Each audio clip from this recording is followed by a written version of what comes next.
சொல்லி காட்டுகிறான்.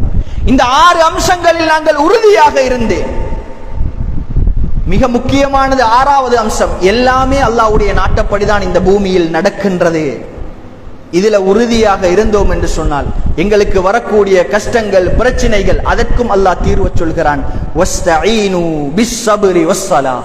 அல்லாஹ் எப்படி சொல்கிறான்?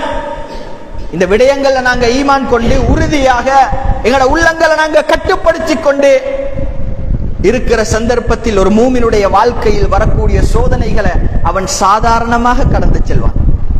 எப்படி கடந்து செல்வான்? வஸ்தஈனு பிஸ்ஸப்ரி வஸ்ஸலாஹ். அல்லாஹ் எப்படி சொல்கிறான்? மனிதா, உனக்கு கஷ்டமா, கவலையா, பிரச்சனையா, கடன் பிரச்சனையா, குடும்ப பிரச்சனையா, பிள்ளைகளினால் சோதனையா, எல்லாத்துக்கும் அல்லாஹ் தஆலா எங்களுக்கு தரக்கூடிய ஒரு தீர்வு என்ன? வஸ்தஈனு பிஸ்ஸப்ரி வஸ்ஸலாஹ். தொழுகையை கொண்டும் பொறுமையை கொண்டும், பொறுமையை கொண்டும் தொழுகையை கொண்டும் நீங்கள் அல்லாஹ்விடத்தில் உதவி தேடுங்கள். மிக முக்கியமான 2 வணக்கங்கள் என்ன? வஸ்தஈனு பிஸ்ஸப்ரி வஸ்ஸலாஹ். பொறுமையை கொண்டும் தொழுகையை கொண்டும் நீங்கள் அல்லாஹ்விடத்தில் நீங்கள் உதவி தேடுங்கள். அல்லாஹ் தஆலா சூரா பக்ராவுல சொல்லி காட்டுகிறான், வலனபுலுவன்னக்கும். இந்த உலகத்தில் அல்லாஹ் தஆலா நல்லவர்களையும் சோதிப்பான். அல்லாஹ் தஆலா இந்த உலகத்தில் பொதுவாக வைத்திருக்கக்கூடிய சில சோதனைகளை அல்லாஹ் திருமறையில சொல்லி காட்டுகிறான். வலனபுலுவன்னக்கும் பிஷைஇம் மினல் கௌஃப் வல் ஜூஅ் வ நக்ஸிம் மினல் அம்வால் வல் அன்ஃபுஸி வத்தமராத் வபஷ்ஷிரிஸ் ஸாபிரின். அல்லாஹ் எப்படி சொல்லி காட்டுகிறான்? நாங்க உங்களை பசியை கொண்டு சோதிப்போம், பொருளாதாரத்தை தந்து சோதிப்போம், பொருளாதாரத்தை எடுத்து சோதிப்போம், வத்தமராத் உங்களுடைய வியாபாரங்கள், விளைச்சல் நிலங்கள், இவைகளை கொண்டு நாங்கள் சோதிப்போம். இந்த எல்லா சோதனைகளையும் மனிதனுக்கு தாங்க முடியாத ஒரு சோதனை என்னவென்று சொன்னால், அந்த தொடர்ல அந்த வசனத்தில் அல்லாஹ் சொல்கிறான், அன்ஃபுஸ் வல் அன்ஃபுஸ், ஆத்மாக்கள், உயிர்களை கைப்பற்றி அல்லாஹ் சோதிக்கிற சோதனை இருக்கின்றதே, இதை நாங்கள் தாங்கிக் கொள்ள வேண்டும். ஈமான்ல உறுதியாக இருந்தால் எங்களால் தாங்க முடியும். இந்த எல்லா சோதனைகளையும் வல் அன்ஃபுஸ், உயிர்கள்.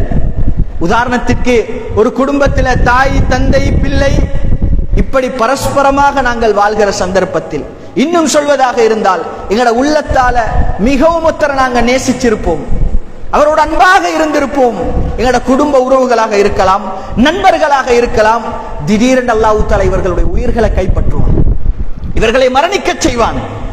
இப்படி நாங்க நேசிச்ச ஒருவரை நாங்க பிரிகிறோம் என்று சொன்னால் இந்த சோதனை மிகவும் பயங்கரமானது.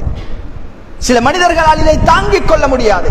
ஒருவரை நாங்க நேசிச்சிருப்போம், ஒரு கணவன் மனைவி அன்பாக இந்த உலகத்தில் வாழ்ந்து கொண்டிருந்திருப்பார்கள். இருவரில் ஒருவரை அல்லாஹ் தஆலா எடுத்து விடுவான். இந்த நேரத்தில் உயிர்களை கைப்பற்றுவதை கொண்டு நாங்கள் உங்களை சோதிப்போம். இதுதான் மிக பயங்கரமான சோதனை. இந்த நேரத்தில் இந்த சோதனைகளை யாரால தாங்கிக் கொள்ள முடியும் என்று சொன்னால், ஒரு மூமினால் தாங்கிக் கொள்ள முடியும். அவன் எப்படி தாங்கிக் கொள்வான்? இந்த 2 இபாதத்தினூடாக. என்ன இபாதத்? வஸ்ஸஈனு பிஸ்ஸப்ரி வஸ்ஸலாஹ். பொறுமையை கொண்டும் தொழுகையை கொண்டும் அவன் அதை சரி செய்து கொள்வான். அன்புக்குரிய ஈமானிய உறவுகளே, அல்லாஹ்வின் நல்லடியார்களே, இந்த பொறுமை இருக்கின்றது. பொறுமை என்பது, இதை ஒவ்வொருவரும் தன்னுடைய வாழ்க்கையில் கடைபிடிக்க வேண்டும். சோதனைகள் வருகிற சந்தர்ப்பத்தில், கஷ்டங்கள் வருகிற சந்தர்ப்பத்தில், பொறுமை என்பது ஒரு கஷ்டம், சோதனை, அது வருகிற சந்தர்ப்பத்தில், அதனுடைய ஆரம்பத்தில், எல்லாம் நடந்து முடிந்ததற்கு பின்னால் நான் பொறுமையாக இருக்கிறேன் என்பதல்ல. ஒரு சோதனை வருகிறதா, ஒரு கஷ்டம் வருகிறதா, ஒரு முஃமின், உண்மையான ஒரு முஃமின், அவன் புரிந்து கொள்ள வேண்டும், அல்லாஹ் என்னை சோதிக்கிறான், இது ரப்பினுடைய சோதனை. நான் பொறுமையாக இருந்தால் அல்லாஹ் என்ன சொல்கிறான்? இன்னல்லாஹ மஅஸ் ஸாபிரின், நிச்சயமாக பொறுமையாளர்களோடு அல்லாஹ் இருக்கிறான். இந்த சோதனைகளை அல்லாஹ் சொல்லிவிட்டு, சூரா பக்ராவில் அல்லாஹ் தஆலா சொல்லிவிட்டு, அந்த அத்தியாயத்தில் கடைசி, அந்த வசனத்தில் கடைசியாக அல்லாஹ் தஆலா சொல்கிறான், நபியை பார்த்து, வபஷ்ஷிரிஸ் ஸாபிரின், பொறுமையாளர்களுக்கு நபியே நீங்கள் நற்செய்தி சொல்லுங்கள். பொறுமையாளர்களுக்கு இருக்கக்கூடிய சிறப்பு, நபியே அந்த பொறுமையாளர்களுக்கு நீங்கள் நற்செய்தி சொல்லுங்கள்.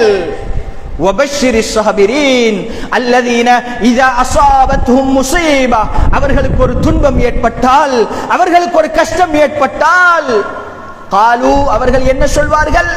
இன்னா லில்லாஹி வ இன்னா இலைஹி ராஜிஊன். அன்புக்குரிய ஈமானிய உறவுகளை அல்லாஹ் தஆலா எங்களை வழிகாட்டுகிறான். கஷ்டங்களிலே இருந்து நாங்கள் எப்படி மீண்டு வர வேண்டும், கவலைகளிலே இருந்து நாங்கள் எப்படி மீண்டு வர வேண்டும். வஸ்தஈனு பிஸ்ஸப்ரி வஸ்ஸலா. எல்லாத்துக்கும் இந்த இரண்டும் தான் தீர்வு. ஒரு மனிதன் பொறுமையாக இருக்க வேண்டும். அடுத்தது அவனுடைய வாழ்க்கையில் அவன் தொழுகையை நிலைநாட்ட வேண்டும். தொழுகையை நிலைநாட்டுகிறோம் என்று சொன்னால், நேரத்திற்கு தொழுகிறோம் என்று சொன்னால், எங்களுடைய இபாதத்துக்களை நாங்கள் சரி செய்து கொள்கிறோம் என்று சொன்னால், அதனூடாக உள்ளத்துக்கு ஒரு நிம்மதி கிடைக்கும், அதனூடாக உள்ளத்துக்கு ஒரு சந்தோஷம் கிடைக்கும். இப்ப மனிதனுக்கு கவலைகளும் கஷ்டங்களும் பிரச்சனைகளும் வருகிற சந்தர்ப்பத்தில் அல்லாஹ் இந்த உலகத்தில் 2 தீர்வை வைத்திருக்கிறான். ஒன்று பொறுமை, அடுத்தது எங்களுடைய தொழுகைகள். தொழுகைகள்ல நாங்கள் சரியாக இருக்க வேண்டும். பொடுபோக்காக இல்லாமல் அந்த தொழுகைகளை நாங்கள் சரியாக சீர் செய்து கொண்டோம் என்று சொன்னால் எங்களுக்கு வரக்கூடிய சோதனைகளை அதை எங்களுக்கு சாதனைகளாக மாற்றலாம். இதைத்தான் அல்லாஹ் தஆலா மூமின்களை பார்த்து, இந்த சமூகத்தை பார்த்து, மனிதன் அவன் பொறுமையை கொண்டும் தொழுகையை கொண்டும் உதவி தேடக்கூடியவனாக இருக்க வேண்டும் என்பதை ரப்புல் ஆலமீன் சொல்லக்கூடிய அந்த விடயத்தை இந்த இடத்தில் நானும் ஞாபகமூட்டிக் கொள்கிறேன். வாஹிரு தஅவானா